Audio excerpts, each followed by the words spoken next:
Hello. Assalamu alaikum. Welcome, ladies and gentlemen, to this session of the Karachi Literature Festival, where we have the pleasure of having Mr. Nadeem Farooq Paracha join us. Nadeem is a man who needs no introduction, but I'm going to give him one anyway because I like the sound of my own voice. Nadeem is a cultural critic, a historian, journalist, and one of the most entertaining and irreverent voices in Pakistan. He has a talent for making the most mundane aspects of Pakistani culture seem fascinating and come alive and thought-provoking. He's the kind of writer who can make you laugh one moment and ponder the meaning of life the next. So, welcome, Nadeem. Thank you for being here.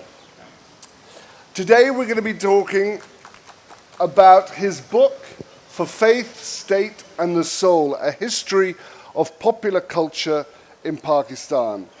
And so fasten your seatbelts, ladies and gentlemen, because we're about to take a wild ride through the history of Pakistan's popular culture with none other than Nadeem Farooq Paracha. So, Nadeem, mera pehle sawal is obviously, this is a book that you should have written many years ago because you're associated with, as a cultural historian.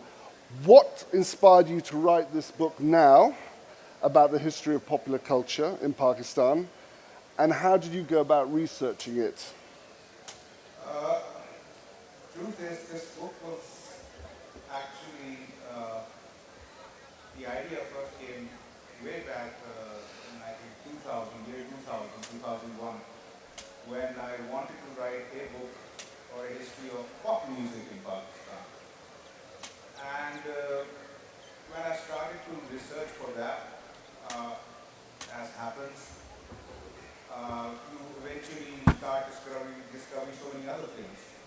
You know, like for example, earlier when I started investigating or researching pop music Pakistan, I got interested in what Qawwali was, for example, or what folk music was, and what even things like the Naat is. You know. And when I went out and started looking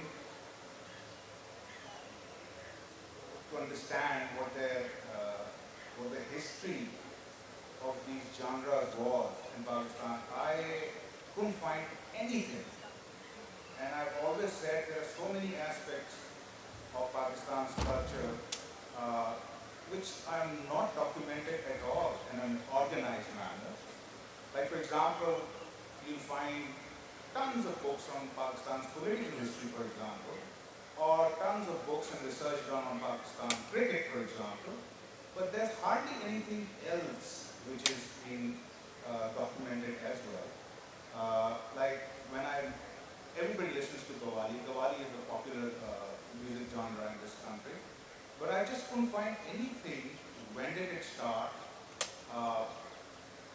What is it about? You know, and other aspects as well.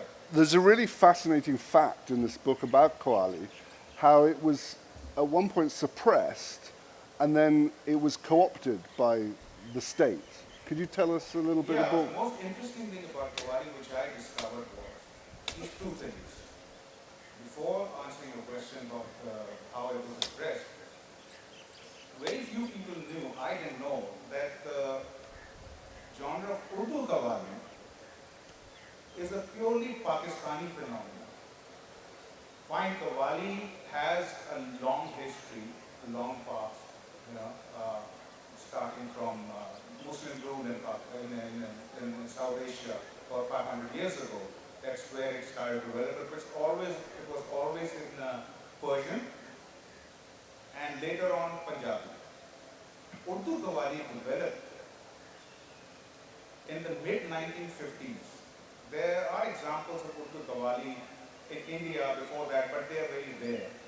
But genuine Urdu Qawwali came about in the mid-1950s when the anti-Ahmadi riots happened in Lahore, and the state wanted to counter the propaganda, counter the narrative which was being forwarded by the people who were leading the anti-anti movement, and pamphlets were published, etc., etc.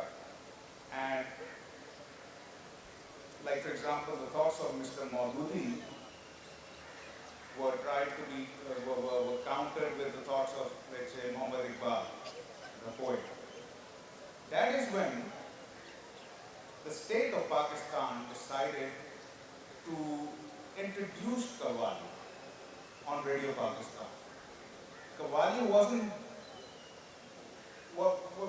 people used to listen to Qawwali outside Sufi shrines, and they've been doing that for centuries. But like I said, most of those Qawwalis were either in Punjabi or Persian and very spiritual in nature, the lyrics, etc.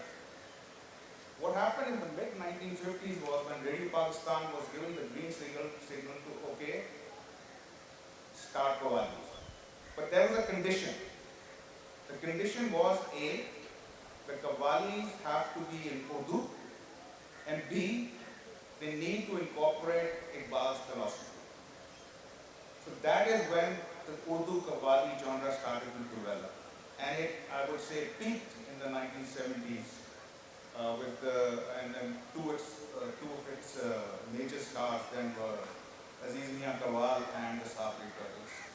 And Urdu Qawwali was always an urban phenomenon. It was produced and crafted for an urban audience. Right. It never found the same traction, let's say, outside the main major cities.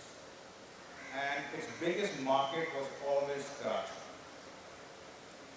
And what about folk music? Because wasn't that co-opted as well? Folk music was discouraged till about late 1960s because it was fed by the state that it promotes regionalism. So if you, on Radio Pakistan and later on when television was introduced in this country in 1964, there's no example of folk music or a Sindhi folk musician or a Baloch folk musician or a Punjabi, Pakhtun, and of course in those days Bengali. But wasn't it then after 71 used to encourage? Yes, folk music we start seeing in the mainstream media. By mainstream media in those days was the state-owned media, basically Radio Pakistan and PTV, and in films as well. We start seeing the entry of folk music in '67 basically, when a Dhamal was introduced in a film, and it was sung by Madam Noor Jahan. And again, the interesting bit is that song was a reworking of an old Sufi poem written maybe in the 13th or 14th century on Lal Shahbaz Qalandar, the Sufi saint, and then rewritten in the 19th century until it was written for the film in 1964 by this tragic poet called Sagar Siddiqui and turned into a song. And the movie was, I think, a Punjabi movie called Dina De Saude, but became such a hit. That is when I would say the urban audiences actually understood or were introduced to this sort of culture, of folk culture. Even though till then, for example, folk music was not encouraged in mainstream in Pakistan. By mainstream I mean the urban areas. Yet President Ayub Khan, Field Marshal Ayub Khan I would say, used to take these folk singers and dancers with him Abroad. Yeah. Even over here, if you, they were basically props, you know. They were harmless props. They were created for a particular audience which was white largely, you know. But the same folk musicians were never allowed to perform on Radio Pakistan or any other state-owned media. That happened after '71 and the departure of East Pakistan, when it was realized that folk music is harmless, fine, it's not in Urdu, but it's harmless as long as you put it in the context of federalism, which what good to it, and that's what they try to do with Qawwali as well, you Yeah. know, by making sure that it's in Urdu, you know. And same thing happened with folk music after 1971.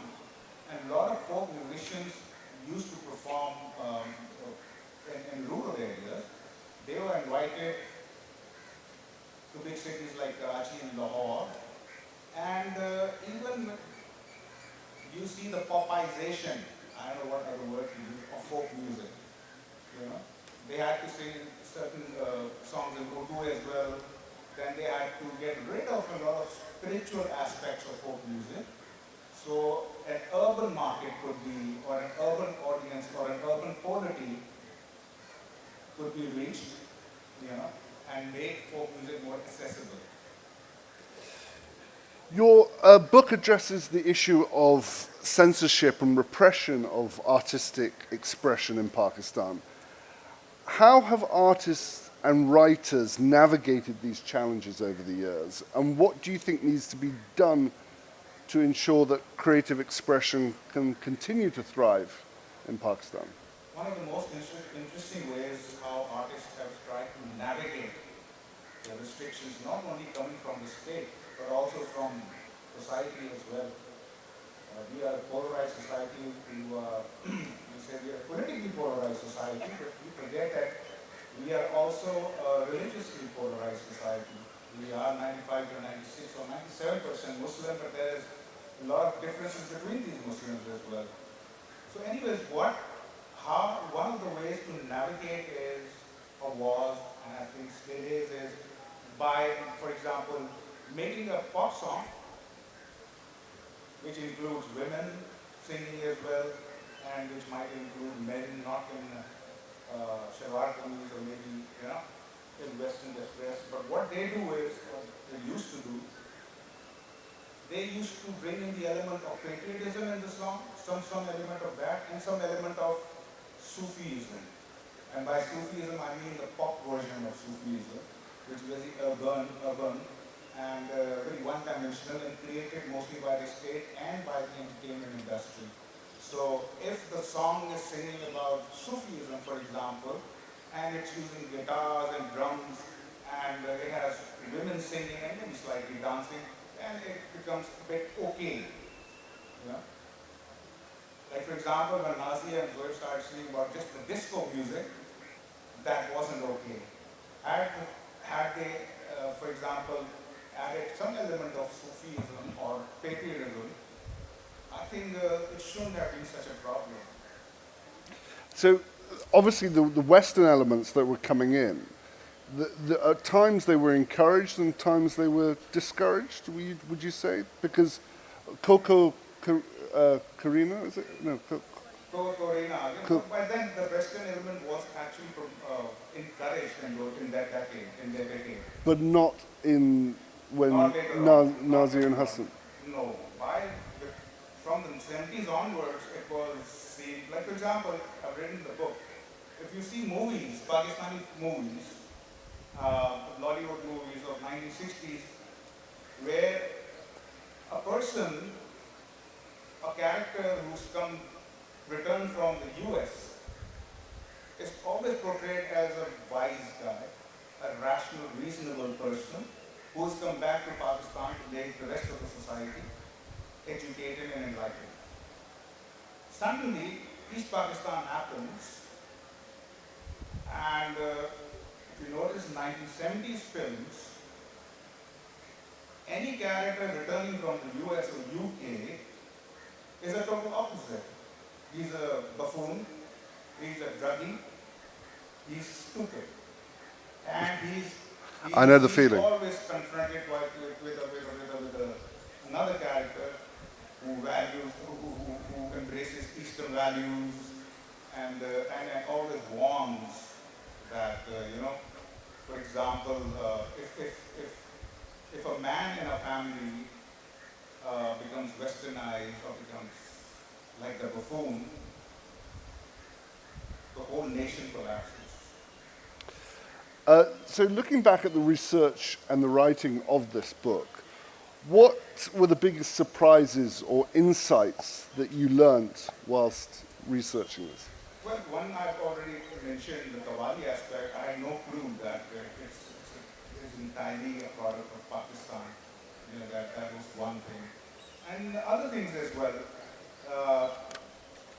Like, for example, people praise a lot plays like Varis, for example, under the late Amjad Islam Amjad's masterpiece, I would say. But if you look at that play closely and explore it, it's a play which very intelligently tells you that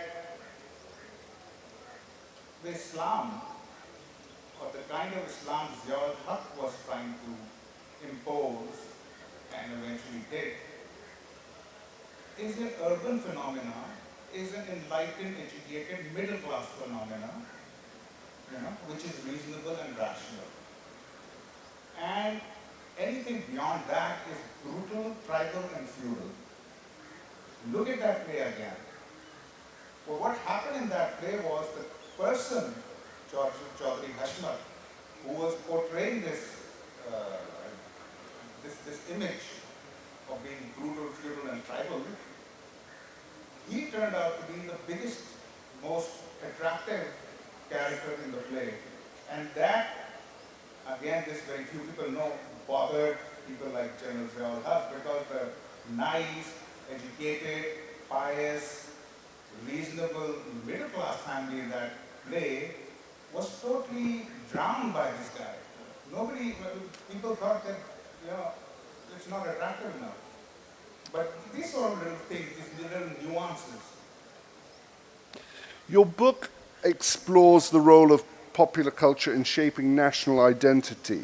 How do you think Pakistan's popular culture has contributed to or detracted from the development of a cohesive national identity, and what can be done to strengthen our identity moving forward? There has never been any cohesive identity.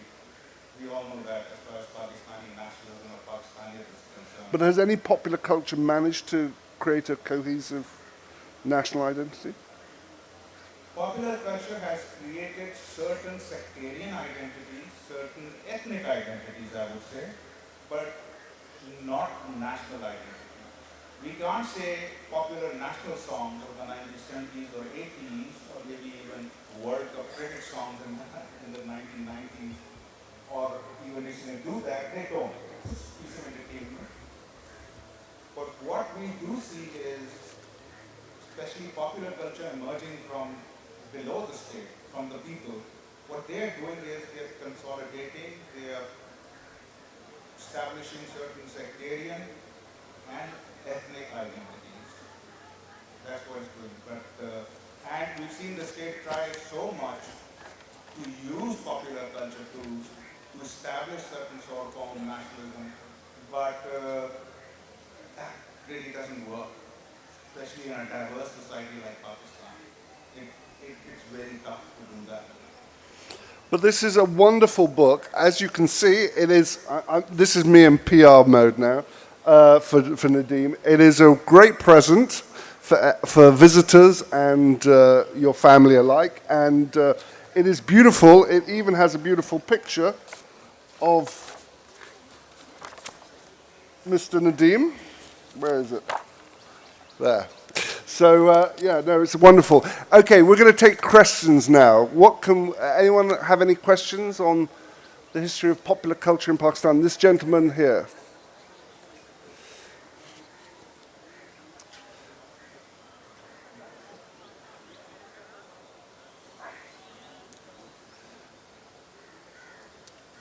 Oh, yeah. I'll come to you.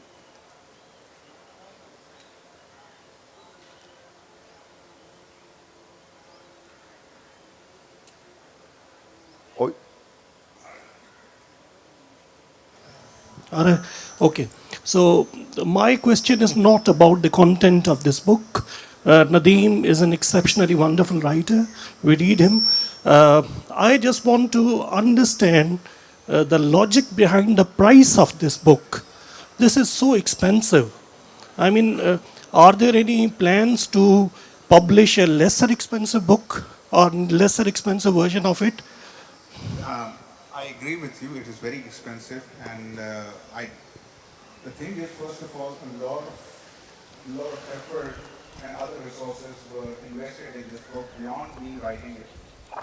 You go through there are handwritten, hand-drawn illustrations, etc. But having said that, I know the core leadership mind. I think for them, I'm trying to sort of bring out, and I'm in talks with the publisher of this book to bring out a paperback version of this book, which may not have as many illustrations. I'm okay with that. So yes, there might be a paperback version of this book, which is far more affordable. Gentleman here with his hand raised there. Yeah. Oh, yeah. Can you hear me, sir? Nadeem Saab, George, my name is Javed Safdar. Before listening to you people, to you gentlemen, when I saw the subject of the discussion, a history of pop culture, I thought we were going to talk about Beatles and Rolling Stones. But now after listening to you, both of you, my question is, after listening to you people, how would you connect Qawwali, folk music, with pop culture? I know with what you mean by pop culture is the popular culture. But when you talk about pop music, we are talking about Beatles and Rolling Stones. And how would you connect Qawwali? Was it connected with pop culture in the 50s and the 60s? Or is it now connected with the pop culture? Qawwali, folk music, is now connected with the pop culture now? Thank you. Basically, I think it's not pop culture, but it's a book on popular culture. And by popular culture, we mean anything which is coming from the people for the people, which is inexpensive and maybe disposable as well, right? But Qawwali has become very much a pop genre, if you look at it. Yeah. Especially when I give you examples, even before Nusrat Ali Khan Saab, Sabri brothers, Aziz Mian Qawwal in the 1970s, they weren't genuine Qawwalis or authentic Qawwalis as such. You know, they were using popular culture idioms. Their lyrics were very populist in nature.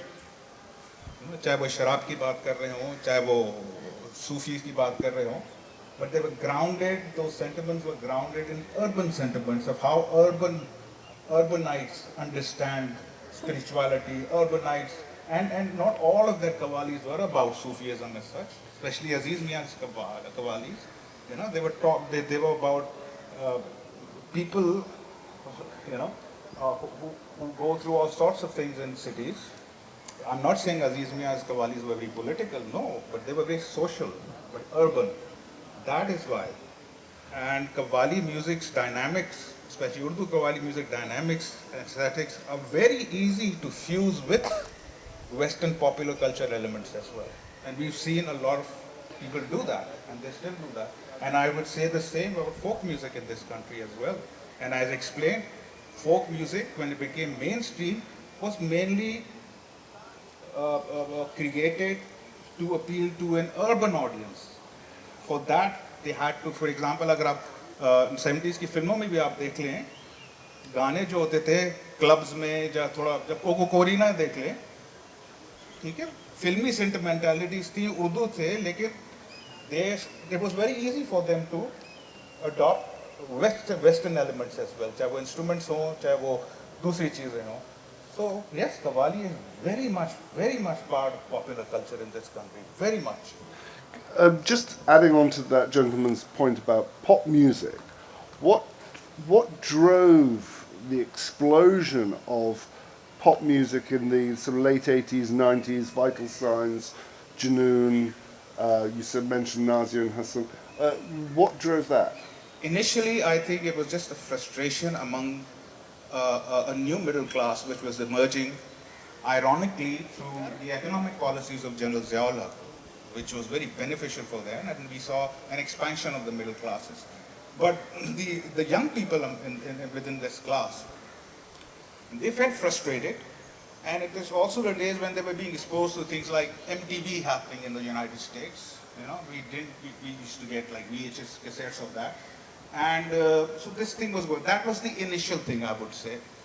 It was a urban middle class youth which had expanded under Ziaullah, but couldn't find any cultural expression.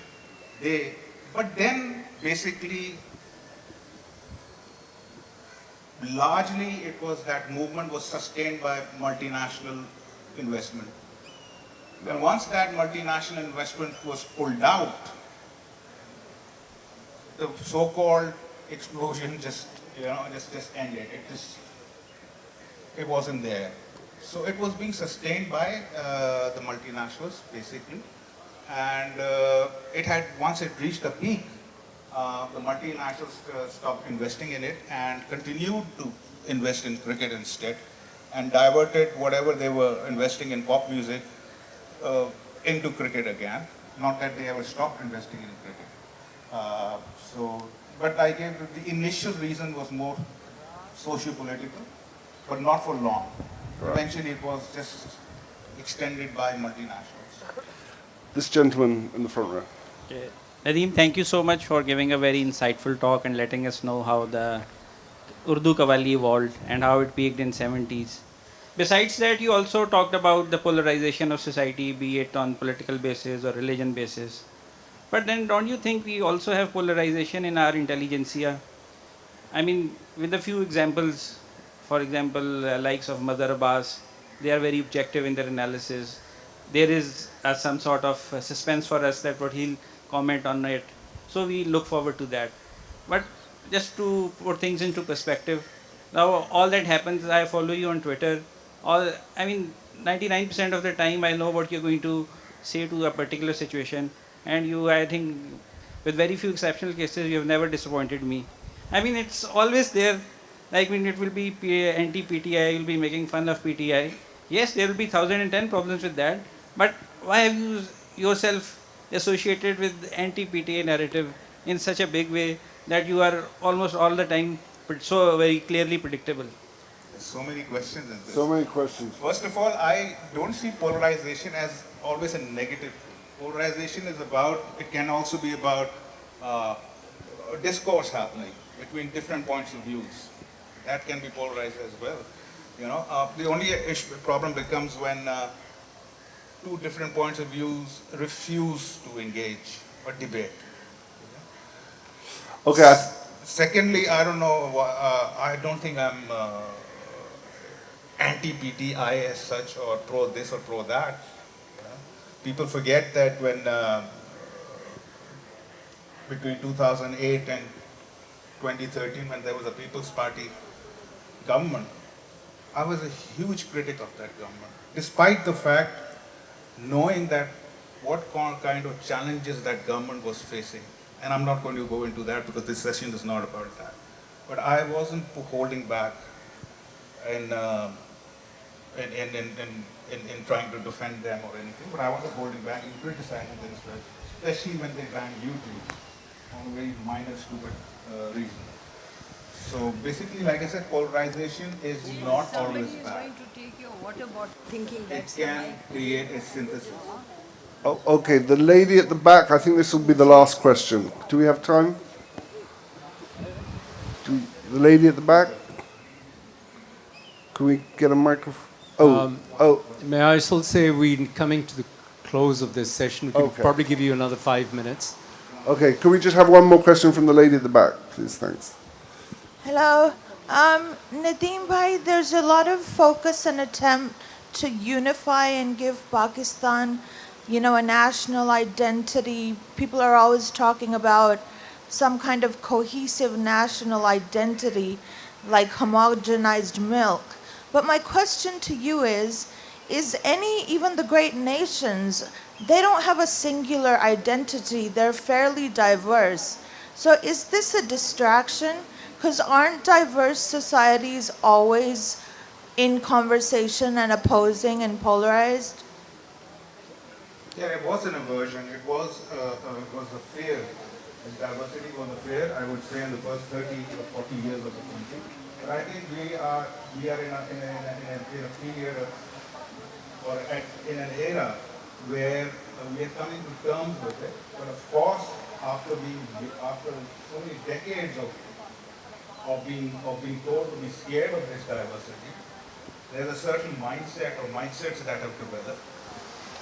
And to neutralize that mindset or change that mindset, to make it more diverse, more tolerant, and more accepting of other views, ethnic, sectarian, religious, whatever, it will take some time, but I think the dialogue is happening. The dialogue is happening.